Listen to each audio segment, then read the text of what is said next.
Whoa. FIFA World Cup 2026 have not failed to deliver.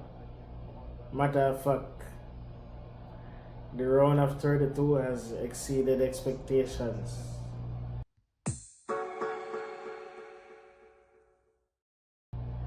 Viewers and subscribers, welcome back to Wizard Sports TV. I'm your host, Sports with Greg, and I'm here to do a quick roundup of, or a quick preview of the round of 16 games, as we have had our first ever run of 32 games in the FIFA World Cup, and like I said before, it has lived up to expectations.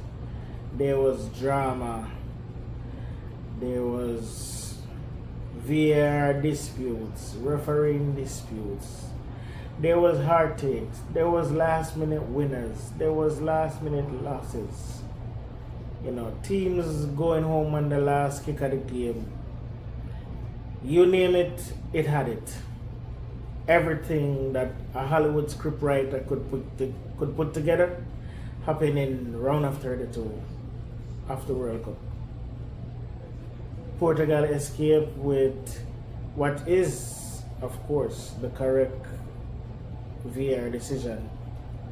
The Croatia player was offsides, but there are people that are still arguing that it wasn't. But it was the correct decision, and kudos to the Portuguese, kudos to the Croatians as well. Hard fought game. Nobody expected them to put up such a challenge against one of the strongest teams and one of the pre-tournament favorites in Portugal. But like we have seen since, 2014 World Cup, Croatia shows up. They might not have the biggest name stars, but they are going to show up to the competition. And show up they did. But yes, like I had predicted, or at least assumed would happen in my pre-World Cup video, the Netherlands as the first big team to go home. Well, they weren't, because the Germans beat them to it by about 3 hours, but they still went home. Both teams went home on the same day, but pretty disappointing for the Dutch fans. Netherlands, even though I did not rate them that highly at the beginning of the competition, once the competition started, the group stages, they looked pretty promising, and they looked like they would have made it at least to a quarterfinal, but Morocco had other ideas, and no offense, but Morocco is one of the top teams in the world right now. Even as an African nation, which normally African nations don't perform this well when they get to this stage of competitions. But Morocco has shown over the past few tournaments, whether it be the African Nation Cup or the World Cup from as far back as 2018, they have shown that they are a force to be reckoned with in world football. So they knocked out the Dutch, and Paraguay, surprisingly Paraguay, who I did not even expect to make it out of their group, they knocked out the Germans in penalty shootouts. And as we all know, if it gets to penalty, anything can happen. Sometimes it's luck, sometimes it's brilliant goalkeeping, but sometimes it comes down to luck and pressure, and how players deal with pressure, especially the kickers. But yes, so as big nations, like I said, the Dutch and the Germans, they got bounced from the competition in the round of 32. So too did Ivory Coast and Senegal, who outside of Morocco were seen as the best representatives for Africa in this World Cup. But not so much surprisingly, but still surprised, especially with Senegal at how they went out, leading 2-0 against Belgium in the last 10 minutes or so, and to end up losing that game 3-2. I know that is pretty heartbreaking for them. The Ivorians went up against a very good attacking team in Norway. I mean, I see them as probably second or third best attacking team right now behind France, of course, and probably Brazil.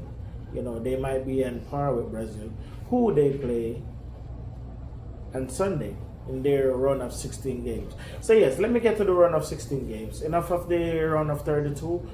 The run of 16 games start out with we have France going up against Paraguay. Best attack versus a very stingy defense. But if you're a betting man, I would bet on France to win that game. You know, no offense to Paraguay, they're a very structured team, solid defensively, but I don't think they have what it takes to withstand a French pressure for 120 minutes. You know, so I see France going through, making it through with the form that Mbappe, Olise, and the likes are on right now. I see the French making it through to the quarterfinals. Matter of fact, they'll probably go all the way and win this thing. But yeah, let's stick to the round of 16. And then the next game, one of the hosts in Canada will be going up against Morocco, who, like I said, is one of the best teams in the tournament currently. Unfortunately for Canada, they won't be playing at home because they did not win out their group in the group stages. So, unlike Mexico and USA, who gets to play their knockout games at home, Canada has to travel to the US. So they'll be going up against Morocco in the US, and both teams travel very well. So I don't know, crowd support might have a lot to do with that game, but this is gonna be a tough challenge for the Canadians. You know, Coach Jesse Marsh has his team playing some very beautiful football at the moment, but like I said, Morocco is one of the teams to be very strong. They have players like, you know, Hakimi, Brahim Diaz, Saibari, you know, one of the hottest kids, hottest young players at this World Cup. And I highlighted him in one of my previous videos as well, Ayub Buadi. He's in the center of their midfield, you know. So it's going to be a very good challenge for the Canadians. Going to be a tough game, to be honest. And, you know, the best team on that day will come out on top. Yeah, I know it sounds like a cliche, but it definitely will. That's how it will be on that day. Moving on to Sunday. Like I stated before, the Brazilians will be going up against the Norwegians. Vinicius Jr. is on fire right now, top form. And Erling Haaland, he always finds a way to score. That man is a machine, as we have seen. You know, I think he's the first AI created footballer, even before AI was a thing. And yes, that is gonna be. I predict that game to have at least 4 goals. To be honest, you know, like I said before, Brazil has found their feet. They have found form. They are in third gear right now, and Norway has been playing pretty good throughout the tournament. But Brazil has the better defense, and this game may come down to the defense, you know, because like I said, both very good attacking teams, so defense might come out on top in this one. Moving on to the next game, the English, they will be traveling to the Azteca. As a matter of fact, they're already there. They have been security concerns because of how the Mexican fans hosted the Ecuadorian team outside their hotel the night before the game.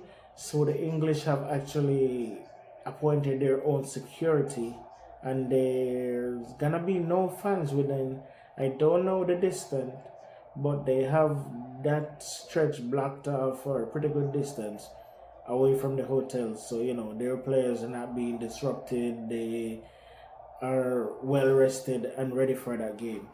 One thing that may affect them though is, and it's still undecided, but FIFA have been contemplating moving that game to an earlier kickoff, midday as a matter of fact, because supposedly the evening hours in Mexico City, there's supposed to be like a thunderstorm, and they don't want that affecting the game, so they're thinking about moving the game to an earlier kickoff.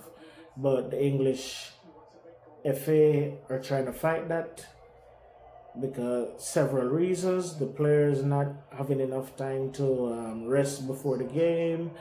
Their fans that are traveling on the same day from the US to Mexico might not make it in time to get to the game, you know, and other stuff. But those are the two main reasons.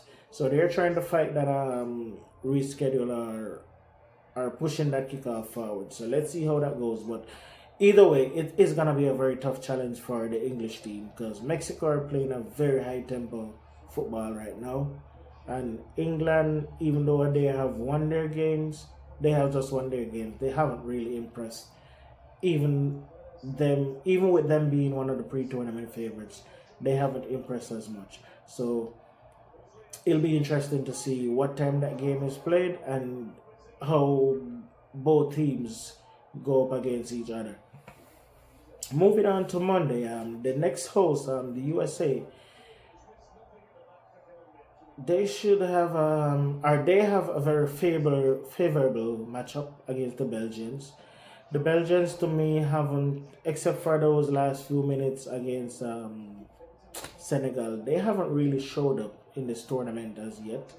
You know, players like Trossard and Doku in some instances have done some stuff, but they haven't really showed up like you expect a Belgian team to.